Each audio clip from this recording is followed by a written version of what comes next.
Welcome to Sports Management Podcast, where you will hear interesting sports management professionals share their stories, experiences, and passion for the sports management industry. I am your host, Marcus Philipsson. Happy New Year to all of you, and welcome to a new year with Sports Management Podcast. I have an insane lineup for 2023, so subscribe to the podcast so you don't miss out. Today's guest is Andrew Brandt, the former vice president of Green Bay Packers. He is a sports lawyer, broadcaster, journalist, academic director, and agent. He's regularly on ESPN as a sports business analyst. He has his own podcast, and he writes a weekly newsletter about sports law matters, to name a few things. This really was a great episode with one of the sports industry's greatest, and I'm so happy to finally share it with you. This episode is also available with video, unedited, on YouTube. So if you prefer that, follow the link in the description below. This episode was recorded in early December, so we couldn't, for obvious reason, cover recent events that happened after that in the last few weeks. If you are interested in more sports law content, check out Andrew's social platforms, where he has, for example, given his view on the Brittany Griner case. Now, get ready to learn what Andrew learned from his 10 years at Green Bay Packers, why he couldn't walk the streets without being asked about the Packers, how he used a stranger's phone to finalize a trade, how he started his career as an agent, working with Michael Jordan, Andrew's take on sports betting in the US, NIL, Budweiser v Qatar World Cup, and much more. I hope you enjoyed this episode as much as I did. Let me know your thoughts and tag me on Twitter, SportsM And as always, we are sponsored by InSport Education, the online business school for sport. Give yourself or someone you care about a present in the form of education. With the code Sports Management Podcast 10, you get 10% off all of their courses and programs. The link is in the show notes. Let's go. Andrew Brandt, welcome to the Sports Management Podcast. Good to be with you, Marcus. Happy to do it. I'm very excited to talk to you today. I was thinking that we split this half hour or so, that we talk a little bit about your background, then what you do right now, and then end up with some Q&A and some recent events in sports. How does that sound? Sounds good, and I'm happy to get right to it. You know, I know a lot of people ask me, I'm sure that listen to this podcast, the same thing, which is, how did you get into it? A lot of young people ask, how do I get into it? What are the secrets? I wish there was a formula where I could tell young people, I could tell students, that so many students and even business professionals transitioning to sports, this is the way you do it. Unfortunately, there's not. It's not a formula. I know people don't like hearing right place, right time, but sometimes but I think with anything, you put yourself in position to be successful by what you do. And before we leave today, I'll give you and your listeners some ideas that I have to sort of help them get a job in sports, maybe succeed in sports. And it's more advice about life than sports. But my background, I grew up in Washington, D.C. I was a tennis player. I went across country to Stanford University in California. I wasn't good enough to play on their big team, but I played kind of on their JV team in tennis, but mainly I use it as an educational resource for me. And I thought about staying out there, and I really wanted to sort of see if there was a way to marry my interest in sports. And it really didn't happen. So I said, what do I do now? Well, I go to law school. That can't hurt. And had I gotten into Stanford Law School, I probably would have never left the West Coast. But I didn't get in, and I got in back in my home in Washington, D.C. I went to Georgetown Law School. And luckily for me, there was a firm down the street in Washington, D.C. It's no longer, but it was called ProServe, and represented a lot of tennis players. And here I was, a tennis player. And thankfully, those people at the firm had run a lot of local tournaments, and they knew me. So I got to be an unpaid intern while in law school, and then continued. And then I had to make a choice. Like, do I want to go this sports route, which is very exciting, very fun, but not secure and not lucrative, certainly for a young person? Or do I want to go into the more secure world of law? Because being a sports agent is not really being a lawyer. It's very different. So I chose sports. I realized I was giving up some security and money, but I did. And I worked there for 6 years. I worked for a guy named David Falk, who was a super agent in basketball. Of course, Michael Jordan and Patrick Ewing and Allen Iverson and Alonzo, all these great, wonderful NBA players. And I got to work with them and Michael Jordan, which was a wonderful experience. But I saw a different path because I saw we had some football players, American football players, who really weren't getting a lot of attention. So I said, I'm going to do football. I never played, but I loved the game. I went to games at Washington Redskins growing up. And I said, I'm going to do this. And really, ProServe was a tennis firm that had some basketball and football players. And I was doing some tennis when I started. But I moved over to football because I said, there's my opportunity. And over those 6 years, grew our little team from 3 clients to 5 to 10 to 15 by the time I left. And why did I leave? Because the NFL was starting something called the World League. It was his first foray into Europe. And I was dealing with a general manager of the Minnesota Vikings who was negotiating for my client there. And he sort of looked at me and said, would you be interested in this? And I said, what? He said, running a team. How about the Barcelona Dragons? I said, what's that? He said, we're going to start a team. It's going to be a new league. It's going to be exciting. And we want young guys like you to run these teams and have fun. And I'm like, a single. And I'm like, okay. I'm like, I left the agent business. I've done this twice now for the management side. So I switched from players to team. And this was quite an experience. I could spend hours talking about Barcelona, but being in Europe, the appetite for American football is much different, and especially in Spain. Germany and London obviously have great followings, but Spain was very different. I got there, they were putting up the end zones, the goalposts in the corners of the end zones. We never could get enough food. We never could get good practice facilities. They ruined our uniforms every time they washed them. And then the games, they cheered at the wrong times, and they did the wave the whole game long. I had a fan telling me what we do right, what we do wrong. He would say, Andrew, you have too many meetings. And I'm like, what are meetings? He said, you run a play, then you meet. And then you run a play, and then you meet. I said, yeah, they're called huddles. He said, no, don't do that. So I had to deal with all of these things for 2 years. I was there from March until June every year. And it became more of a psychological thing because this was pre-internet. And I had 45, 50 American football players that had never been out of the country and were there for 4 months. And they didn't understand the language.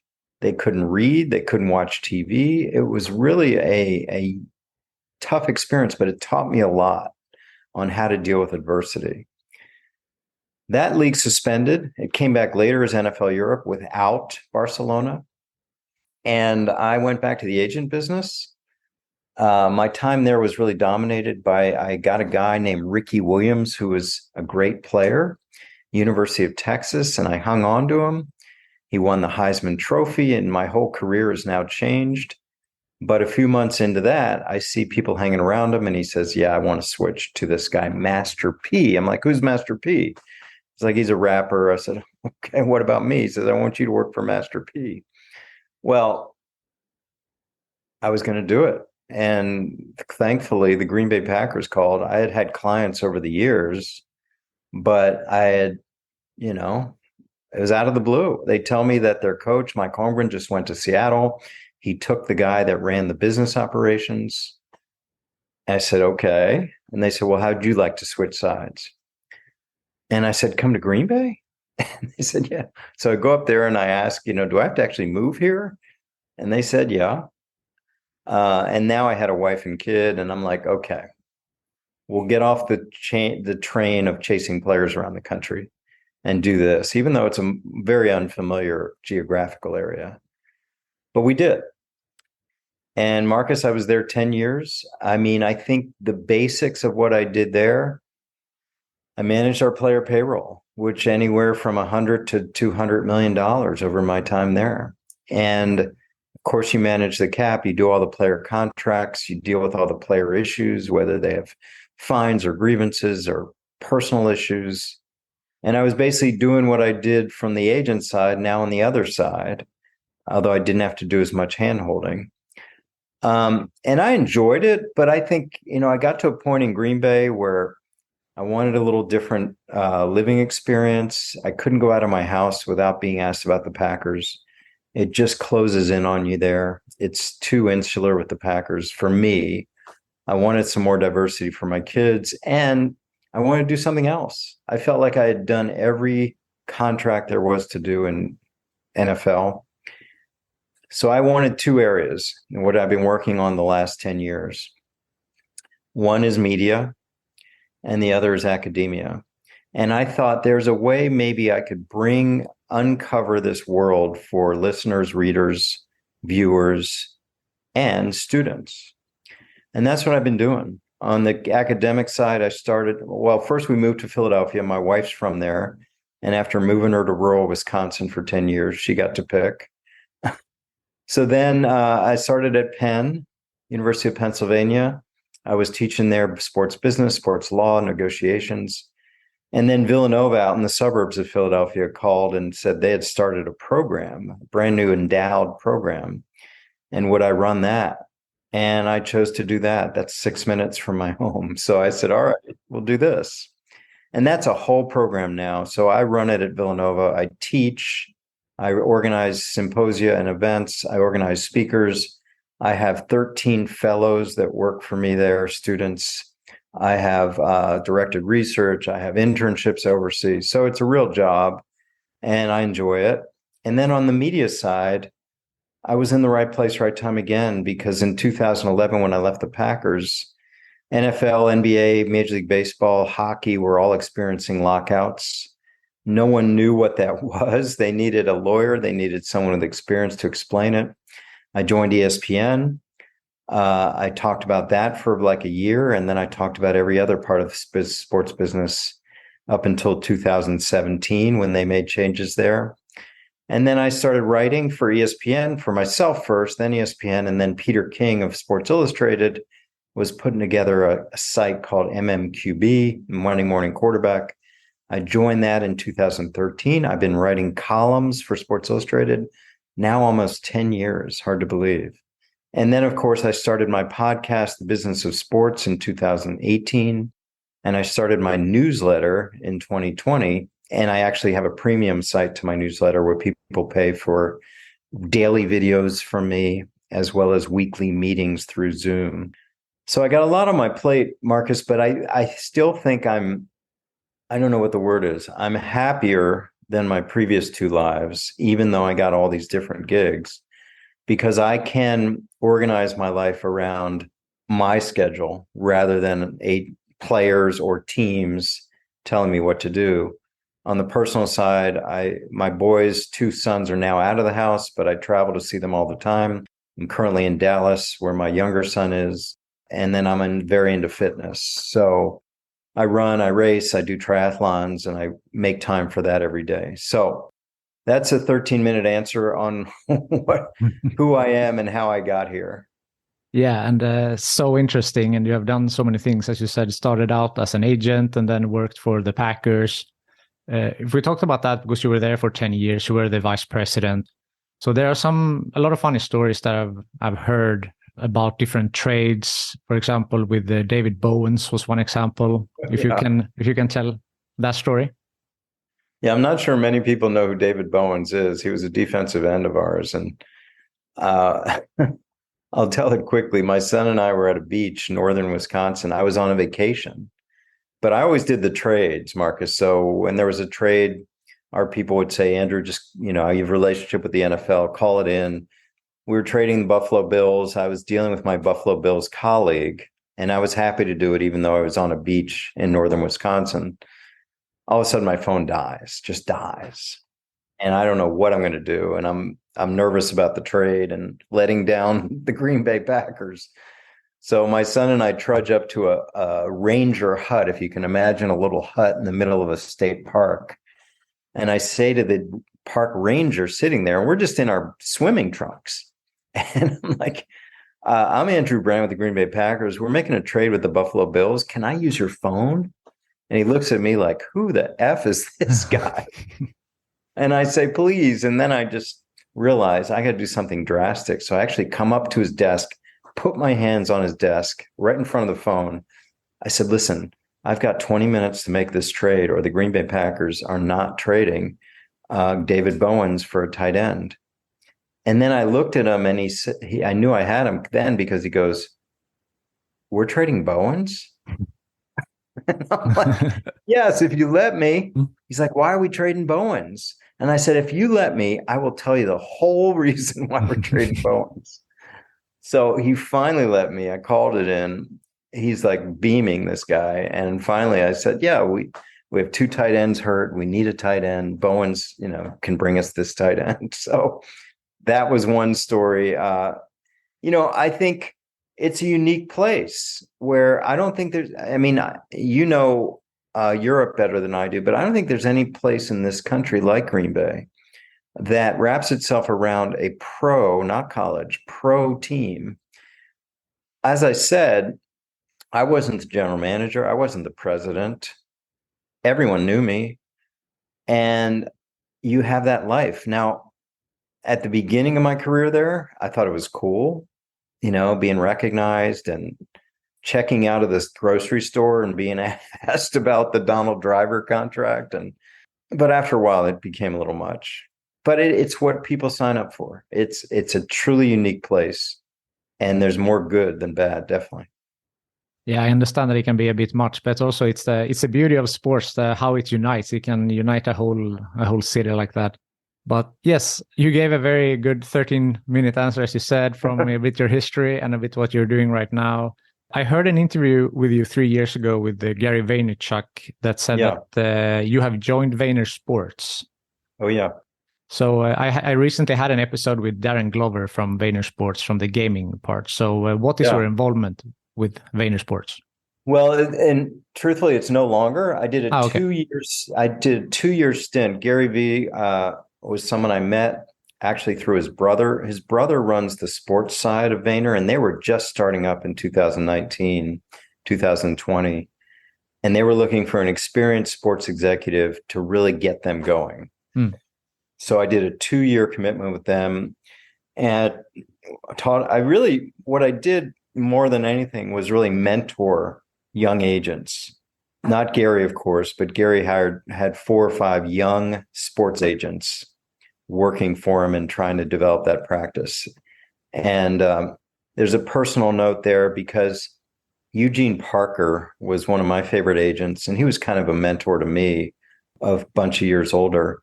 He died, and in his funeral, I told his wife whatever I can do to help his sons.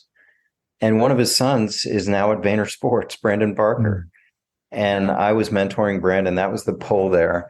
But it was a great experience. Obviously, Gary's a superstar. And we did that podcast where I talked a lot about drafting Aaron Rodgers, which everyone loves that story. But Gary, embellished it very well. It was fun to do that. But they're doing well, because now the name, image, likeness space has been perfect for them, because they're more a marketing company than anything, and they can take these young athletes and that's really a niche that they've jumped into. Yeah, for sure. And that can work as a good segue into the third segment here with the recent events and some Q&A. So just very shortly, what impact has NIL has on college sports in US? Yeah, I'm a lawyer, and I think the whole reason for this is lawyers. We knew NIL was coming, name, image, likeness, opportunities for athletes to basically make them like other students on campus. they can go start a business. They can go do a deal with a McDonald's or a Coke or a furniture store, autograph session. And that part of name, image, likeness is very, very innocent and admirable. Then it's become sinister. It's become sinister because what boosters and donors have realized is we can use NIL as recruiting money. And what happens is they pull these collectives are out there now everywhere. Collectives are pools of donor money put together to pay players. It was never supposed to be like this. As I said, NIL was supposed to be shout outs on Instagram, get some free food, bring your teammates to a steakhouse. And you hear my voice. I'm a little disappointed. Now, I'm a pro player guy. I believe players should have more rights. I teach this stuff in sports law. Players used to be, just feudal slaves. They do whatever the team or the college said. And that's changed, and that's good. But I don't know where this is going, Marcus. It's just all the money's coming in for college football and basketball, basically to recruit. And now you're recruiting with NIL packages. Now, what do you have to do to make this money? I don't know, show up at a birthday party. It's not the way it was supposed to be. And yesterday, December 5th, was the opening of the college football transfer portal. And I just read there were 1,000 names in there. And they're all looking for better opportunities. Some are looking for money. And it's just, this can't be good. This can't be good. The answer is, I don't know. I don't know where it ends. Maybe these boosters decide it's a market correction in a year where you're not going to give this kind of money anymore. Just see what happens. But if you don't, someone else will. And then you don't have a good team and everybody gets mad. It's also fueled, as you know, by the TV. And you look at the Big Ten now with UCLA and USC joining them next year, doing a $1 billion a year television media rights deal with Fox. I mean, this is where we're going. And that's sort of that's the part of this where it's hard to believe college football and college basketball are amateur. They're really not amateur. Are they like the NFL and NBA? No, but there's something in between. They're not amateur. No. As you used to say, there will be lawyers. Yeah. And that's the whole thing with NIL. The NCAA was going to enforce this, but not to get too legal, but there was a Supreme Court case, June of 2021, that ruled against the NCAA, and then they just got scared. They got scared of more lawyers, and they threw their hands up and said, we're not doing this. So NIL is unregulated. It's completely unregulated. And listen, I'm at Villanova. We're trying to regulate it internally. And I hope we're doing a good job. But at these big time football schools, it's just chaos. Yeah. It's also very early, though, in the process. Do you think that maybe later on it will find a better way forward? I think that's a good point. This has to shake out over a couple of years, like crypto. It's just got to shake out and see who lands, who's left behind. Yeah, that's true. Another interesting case was for what we Europeans call football, or the Football World Cup, soccer, with a Budweiser beer, who is one of the main sponsors, that Qatar decided to ban that from the stadiums. That, I guess, have very interesting legal aspects as well.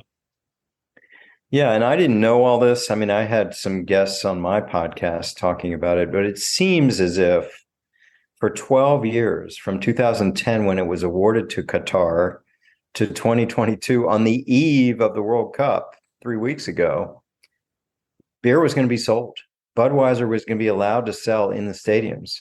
And then they changed their tune. And there will be lawyers. I just wonder what the contract said. Did the contract say Budweiser beer would be sold, or did it just say Budweiser? Because as you know, Budweiser is selling Bud Zero in these stadiums, which is non-alcoholic. But I also learned that alcohol is everywhere over there now. It's in the club seats, the premium seats. It's in the fan areas, bars, everywhere. But in the stadiums, I think what happened is FIFA, they've got a $75 million sponsor in Budweiser. but they've got Qatar that just paid $200 billion. Like they're going to defer to Qatar. If I'm probably not even saying the country name right, but that's what happened there. Yeah, money talks. Yes. Yeah, moving on to interesting kind of recent event, but sports betting in United States has been for talk a lot, and for California in specific maybe. Yeah. But where is that going? Another big sports law issue, 2018 Supreme Court case allowed for states to implement sports betting. It never happened before besides Nevada. And we're at the count today as we speak right now is 33 states out of 50. 33 states have legalized. Now, in different ways. Some you have to go to a casino. Most of them you can do on your phone, which has changed the game because young people live on their phone and you can make bets. I'm going to sound like an old guy again, as I did with NIL. I don't know if it's good. I mean, I just think a lot of people are betting money they don't have, and they've turned sports into a gambling experience. It's all over. And I say this as DraftKings is my podcast sponsor, but it's just everywhere. And I think it's exactly like you said. We got to see how this shakes out. We have seen some of these betting companies fall by the wayside. Of course, FanDuel, DraftKings, PointsBet are still in there, hanging in big, strong companies. But we got to see how it shakes out. But from a consumer point of view, it obviously helps ratings for football, basketball, baseball, hockey, everything. People are more engaged if they are betting. And we found this out with fantasy sports before legalization. In the early 2010s, the boom of fantasy, it engages fans. And ultimately, that's the profit incentive. You're going to see more and more sports betting. Again, like what we just talked about, I don't know where this shakes out. But it's increased the value of franchises. It's increased the value of media rights extremely. So that's big. That's true. And of course, there's so many aspects to it. You have how it impacts match fixing. You have also money laundering. You have also what you said, if you do it too much, young people, you might get addicted. So there are so many aspects to this. Yeah, and all the states in their legalization have budgets set aside for compulsive gambling, Gamblers Anonymous, all that. But is it working? I don't know. Yeah. Last question from this type of Q&A. So I talked to an agent from soccer in Europe, and he was very interesting to know how it works with representation contracts in the NFL. Are they time restricted, exclusive, non-exclusive? And in Europe, sometimes they try to have capped commissions for the agents. Just a quick one on how is that for NFL? Yeah, you're regulated by the Players Association. So NBA Players Association, Major League Baseball Players Association, NFL Players Associations, and they put a cap on maximum fees. My most experience with the NFL, there's now a cap of 3%.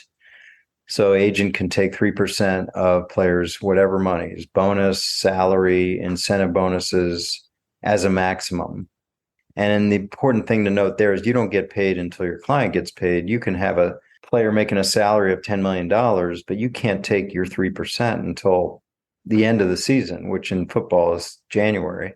And yeah, the agent business is a tough one because so many agents for so few players. I don't know if that's true in soccer. It just seems like there's so many agents out there trying to get in because it's an exciting life and everyone has glamorized that life. It's a hard life. But there are regulations, and when you sign a player, it's usually, or it is always based on the length of his contract. So if a player only signs a 2-year contract, you obviously only have a 2-year agreement with him, and then you hope to continue to have the player. And a lot of players switch agents. It happens. Of course. In the beginning, you promised me some great advice for people in the sports industry. So what's your best advice for people who want to pursue a career in sports? Yeah, it's a tough question because it's, as I said, you wish it was an easier answer. But I think this is true in life, not just sports. You have to find a way to distinguish yourself. You have to find a way to be different than all the other people trying to get into a job or sports. So how do you do that? I always tell people, find your little area and dig in deep. So I have people all the time saying, I want to work for a team. And what do you want to do? I want to work in marketing. And what do you want to do? What in marketing? What about marketing? What drives you? What's your passion? Or people want to work in personnel, be a scout. Why? Why do you want to be a scout? You want to work in my area, salary cap. Why? What about the cap intrigues you? What do you know about the cap? So I always say, if you're going to talk to someone like me, I'm going to say, what's your angle? What do you do better than anyone else? And understanding you don't have experience, and how. And I would tell people to come in with a writing sample or a chart or some graph or Microsoft Excel that they've done that shows they've spent time on it. I had a guy the other day say to me, he's a very humble young man. He's like, oh yeah, and I have a podcast, but only 30, 40 people listen. I'm like, you're ahead of everyone. You've got a podcast. Yeah. Like, keep that going. It's like, really? I'm like, yes, that right there, that puts you ahead of all these other young people trying to get a job because you've invested, you've done something about it. You don't just talk. So that's what I tell people. Just, if you're going to make yourself different, you got to work at it. You can't just say, I got great grades, or, I work at this law firm. Or no, what have you done to help your future employer coming in, not having a learning curve so much? So it's worked. People have come back to me and say, yeah, I did that. I came in with a writing sample. I came in passionate about what I want to talk about, and it worked for me. So I think it's good advice, and I hope people take it to heart. Yeah, definitely. And not to say I love sports. It never works. Never. I mean, quick story there, because when I was in Green Bay, I needed someone to analyze the salary cap information coming from the NFL every night to the teams. And who did I hire? I hired a woman from a trucking company who didn't know a football from a basketball. And she was wonderful because she was a data analyst. I didn't need a sports fan, right? I don't care. I don't want a sports fan. She'll learn about the Packers, but a data analyst was perfect. So it came in every night in, I don't know, Microsoft Access or whatever it was. And she organized it. She collated it every morning. I would look at what was coming in per team, especially our team, but all the other teams. And we'd have a whole printout every morning. That was it. I didn't need a sports fan. That's, find out what people really need. Focus on those skills rather than telling you, what the batting average is of some baseball player. Yeah, for sure.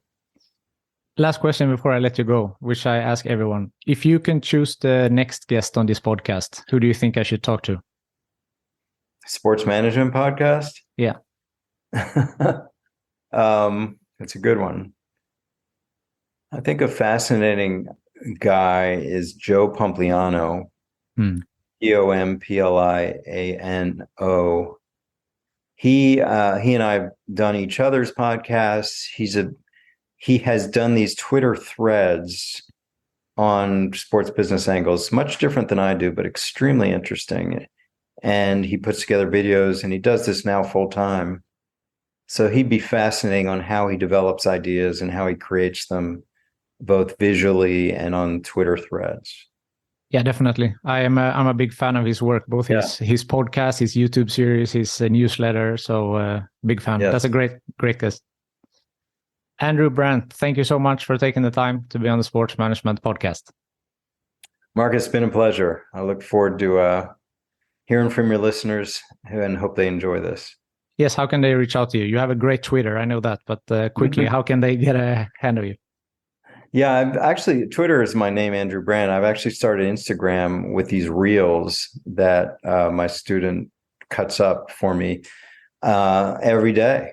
So people should go to Andrew Brandt 2 to get my Instagram. If you want to get the newsletter, andrew-brandt.com, just sign up there. And then I'll also take you to where you can get your daily videos from me for my Sports Business League. So yeah, and of course, the Business of Sports podcast every week angles that hopefully you never get in other podcasts. Hope to make it a truly unique listen for everybody. And Sports Illustrated, every other week, I read a Business of Football column. That's great. Thank you so much. Thank you, Marcus. Thank you for listening to the Sports Management Podcast. Please hit the subscribe button so you don't miss out on any upcoming episodes. Also, feel free to leave a comment about what you thought about this episode. If you want to get in contact with me, send an email to sportsmpodcast@gmail.com or hit me up on Facebook, Twitter, or Instagram @sportmpodcast.